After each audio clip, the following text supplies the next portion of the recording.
Hello, welcome to Nate Flicks. I am Nate. You are you and this?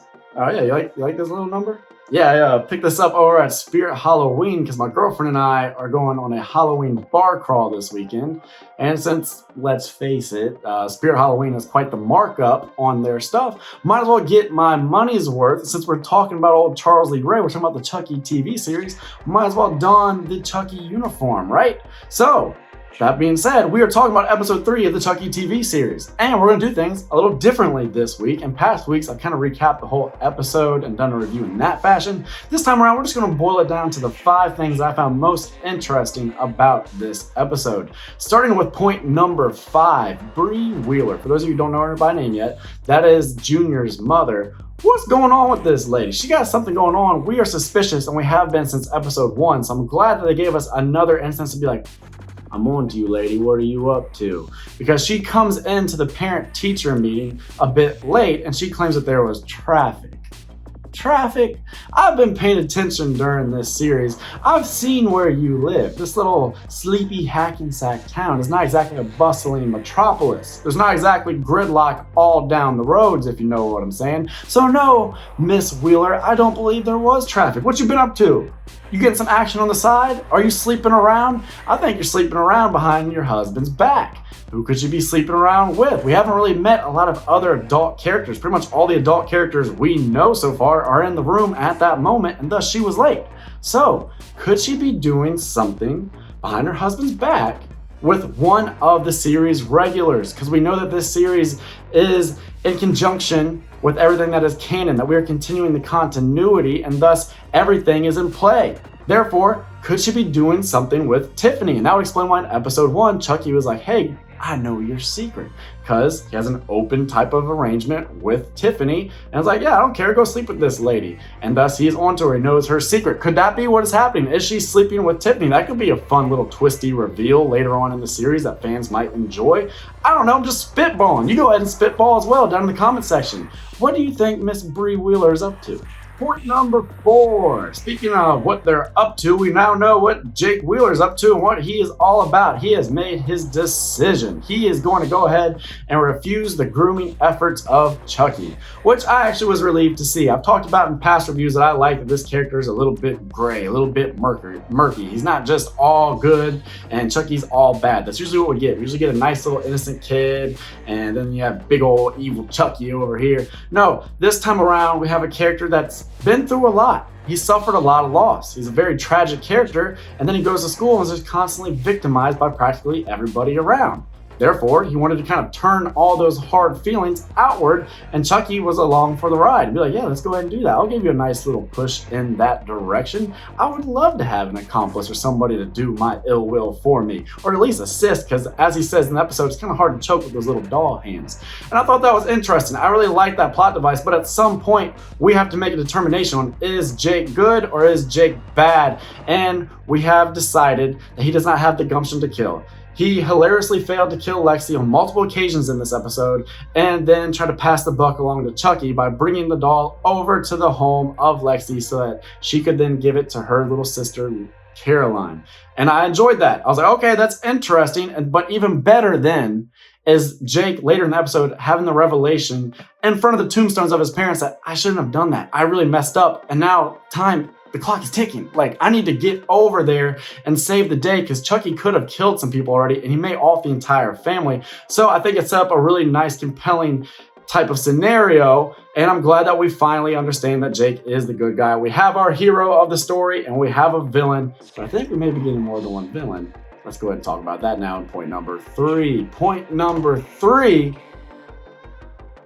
Jake, he refused the grooming, but I don't know that Caroline will. Yes, Lexi's younger sister, there is more than meets the eye with this young girl. She seems so sweet and so innocent and talented. We saw that portrait of Chucky, but obviously she's a little twisted because she is obsessed with Chucky. She has a lot of affinity for this doll, far more than a young Andy ever did.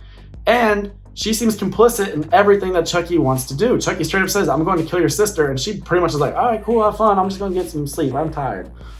That's what I'm talking about here. And then I also set up earlier in the episode that she does kind of have some psychopathic traits, that she does not like to touch people. She does not really like affection too much, that she's never been willing to go hug someone or be hugged, but she likes to hug Chucky. And it actually puts this scenario in place to where she's willing to even hug her sister who despises her. And her parents like, oh, what a nice tender moment. We've been waiting for this for years. But in reality, she's not hugging Lexi. She's just happy to hug Chucky because that's who she's clinging to. This character who is an evil psychopathic serial killer in the body of a doll and would like to kind of groom a new killer. That's what this episode was all about. And so maybe that will be young Caroline. But also, could Devin be up to something? At the beginning of this series, I thought Devin was just a sweet, nice kid. Now I think he might be a little bit too nice, because he's kind of nice to everybody and he kind of molds himself to be whatever's expected of him from whoever he's in front of. And then earlier on in this episode, we see him talking to Jake, and without Jake's knowledge, it turns out that Devin is recording him and that he's going to be doing something with that recording. We see him in his room messing with the audio. But that scene ends with a very deliberate pan up Devin's wall to an image that has been posted to his wall, and it looks very much to me like the Zodiac sign or one of the symbols of the Zodiac Killer, which could be a hint that Devin's got something going on. Something is brewing here with this kid, that he's not just the nice little kid he seems to be. We know that he is infatuated with the blood-soaked history of this town, but maybe it doesn't just end there. Maybe he would like to add to this town's awful, evil legacy. Maybe he wants to write out his own chapter. Be really interested to see if that unfolds. That could really create a whole lot of new tension. It could have this really nice, nefarious turn for the character, and I don't think Jake would ever suspect it. We could get some real neat stuff here. Comment your thoughts on this idea. All right, number 2, let's talk about the party at the end of this episode. Can I just say, I thought it was a little too goofy to have all the kids having a dance party, but not listening to movie and having a shared collective experience. No, we're all going to listen to the music on our own individual headphones. What? Nobody does that. I understand that I've been out of high school for a while now, and I understand that things are markedly different for kids nowadays, and I think this series has been good at kind of exploring that, but this is just a little too far. That's a little too zany, a little too weird. If anything, it was just this contrivance to create a scenario in which all the kids are down there partying, but yet they don't hear Lexi screaming for help. They don't hear the fire breaking out upstairs. So that was a little bit lazy and a little bit weird. And I mentioned that Lexi's upstairs, that Chucky has got her. And that was one, hilarious to see Chucky kind of grasping at her neck, struggling to choke with those little doll hands, as I mentioned beforehand, and also just kicking like crazy, looking like little Stewie Griffin or something on her back.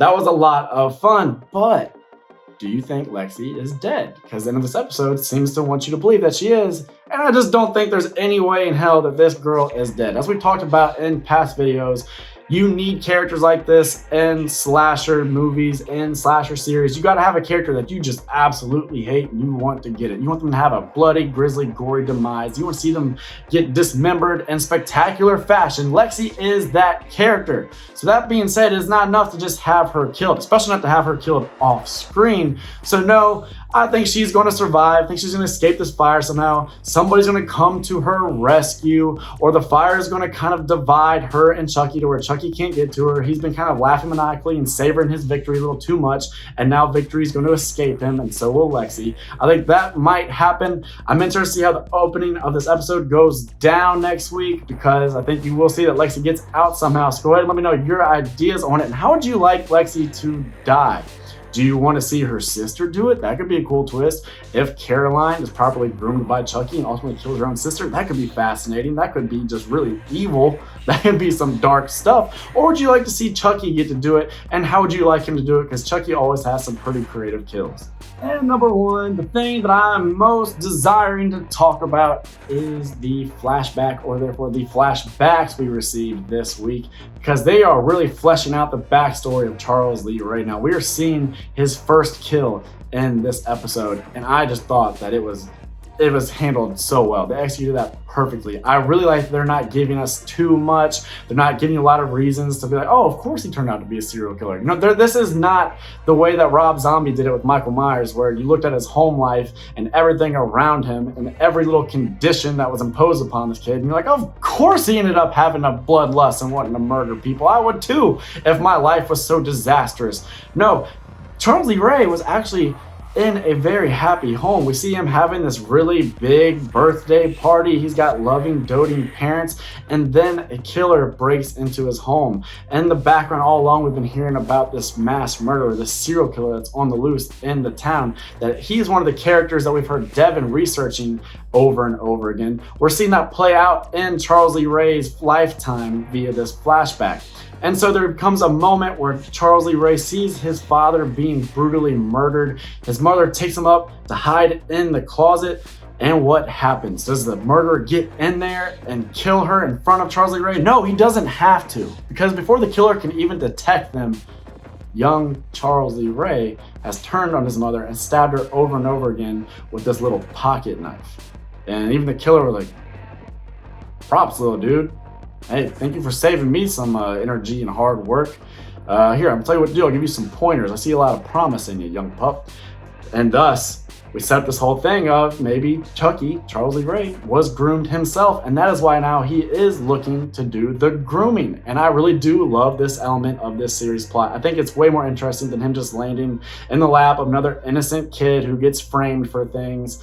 No, we have a bit of grooming going on, which is just always such an evil, sinister type of thing. It's always awful when something like that happens in real life. I grew up in the DC area, and when I was a young child, we had the DC sniper thing going on, and grooming was heavily involved in that whole fiasco. So that's something that always interests me, and I like to see it play out here in the series. I really think that that is really ingenious writing. I talked about the writing being a little bit lazy with the headphone party. No, this right here, this is captivating, really great stuff. This is inspired. I am digging it. I really love what they are doing with these flashbacks. I was afraid that they might kind of spoil the aspect of Charles Lee Ray. We would know too much, and that would really hamper all we know about him to this point. We go back and watch previous Child's Play films, like, oh, now I gotta remember that as a kid he had this, and this happened.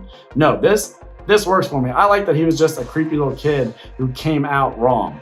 That he was born into a happy little home, but he was just a bad seed, and that he was always going to turn out a monstrous serial killer. That, to me, that works. It doesn't ruin anything. I'm interested to see more about this young character's life and how he became the Charles Lee Ray that we all now know. So, if you enjoyed this video, well, God bless you.